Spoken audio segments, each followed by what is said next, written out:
Israel और Iran के बीच जंग, जो सिर्फ दो मुल्कों के बीच नहीं बल्कि पूरी दुनिया की शांति के लिए खतरा बन चुकी है। इस जंग में जहां मिसाइलों की आवाजें इंसानी चीखों को दबा चुकी हैं और अब इस जंग में अमेरिका के राष्ट्रपति डोनाल्ड ट्रंप की जान को खतरा बताया जा रहा है।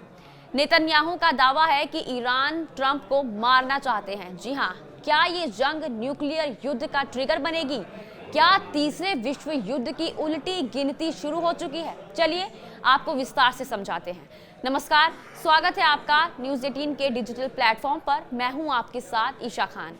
शुक्रवार को इजराइल ने ईरान के रक्षा मंत्रालय पर पहला हमला किया। उसके बाद शनिवार को फिर से एक बड़ा हमला हुआ, जिसका टारगेट ईरान का ऊर्जा विभाग और सैन्य अड्डे थे। फिर तीसरा हमला इजरायली एयरफोर्स ने रविवार ईरान के विदेश मंत्रालय पर सीधा अटैक किया। इन हमलों में ईरान के अनुसार 224 लोगों की मौत हो चुकी है, जबकि 1277 से ज्यादा लोग घायल हुए हैं। जवाब में ईरान ने भी इजराइल पर सैकड़ों मिसाइलें दागी। इजराइल के अनुसार 19 मौतें हुई हैं और 400 से ज्यादा लोग घायल हुए हैं। अब आता है सबसे चौंकाने वाला मोड़। ईरान ने अमेरिकी राष्ट्रपति डोनाल्ड ट्रंप की हत्या की साजिश रची थी। जी हां, बेंजामिन नेतन्याहू ने एक अमेरिकी न्यूज चैनल के साथ बातचीत में कहा कि ईरान ट्रंप को नंबर 1 दुश्मन मानता है। ट्रंप ने कभी ईरान के साथ कमजोर समझौता नहीं किया। उन्होंने कासिम सुलेमानी को मरवाया। उन्होंने यूरेनियम संवर्धन के फर्जी समझौते को खत्म किया। नेतन्याहू ने बताया कि वो खुद भी ईरान के निशाने पर हैं। उनके घर की खिड़की पर मिसाइल हमला हुआ था। उन्होंने खुद को ट्रंप का जूनियर पार्टनर बताते हुए कहा कि दोनों मिलकर ईरान के परमाणु हथियार बनाने की कोशिशों को रोक रहे हैं। नेतन्याहू ने कहा कि इजराइल के सामने तुरंत खतरा है और उनके पास आखिरी वक्त में सख्त कदम उठाने के सिवा कोई रास्ता नहीं था। ईरान ने भी अपनी तरफ से बड़ा कदम उठाया है। ईरान ने कहा है कि अगर इजराइल ने तेहरान पर न्यूक्लियर अटैक किया तो पाकिस्तान न्यूक्लियर जवाब देगा। ये पहली बार है कि पाकिस्तान खुले तौर पर इस तरह की रणनीतिक गारंटी देने की बात कर रहा है।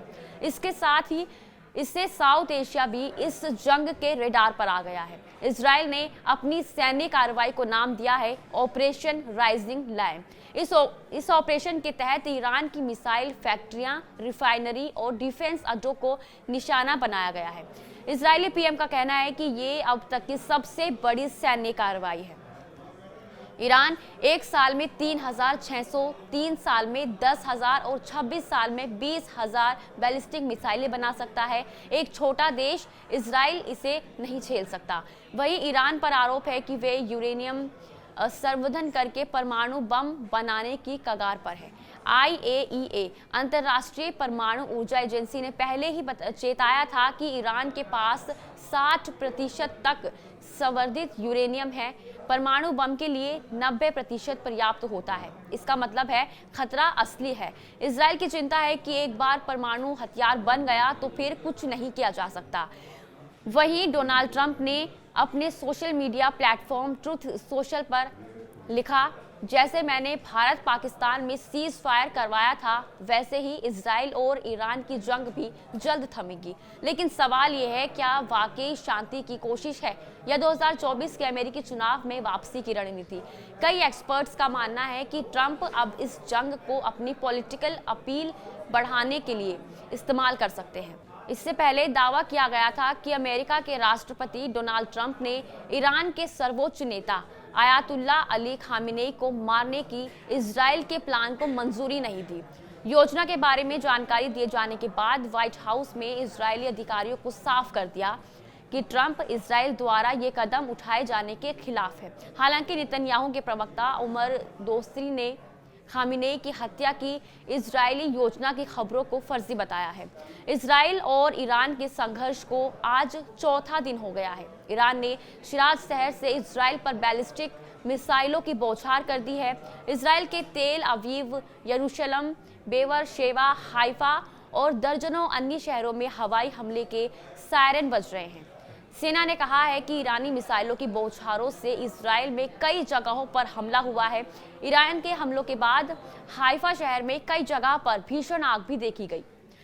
मध्य पूर्व की जंग अब तेल और सीमा तक सीमित नहीं रह गई है, ये अब परमाणु तबाही की कगार पर खड़ी है। और अगर कोई समझौता नहीं हुआ तो ये लड़ाई पूरी दुनिया को खींच सकती है। तो अब सवाल ये है कि क्या ट्रंप फिर से पीस डील करवा पाएंगे? क्या ईरान और इजराइल किसी ठोस समझौते की तरफ बढ़ेंगे या फिर दुनिया जल्द एक और विश्व युद्ध देखेगी? इसी के साथ आज के लिए बस इतना ही। नमस्कार।